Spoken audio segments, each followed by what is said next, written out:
আসসালামু আলাইকুম রহমতুল্লাহ বারকাতু। Hi viewers, রাতের খাবার ছিল ভর্তা, কারণ গরু গোস অনেক খাওয়াইছে।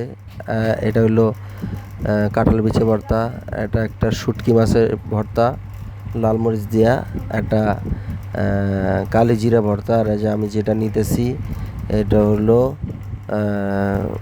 খানকুনি পাতার ভর্তা। এটা খুবই স্বাদের হয়, যেটা আমি খুবই পছন্দ করি। এটা হলো তিনটাই ভর্তা দিয়ে খাইছি, আলহামদুলিল্লাহ খুবই ভালো লাগছে। খানকুনি পাতার ভর্তাটা সবচেয়ে বেশি মজা হয়।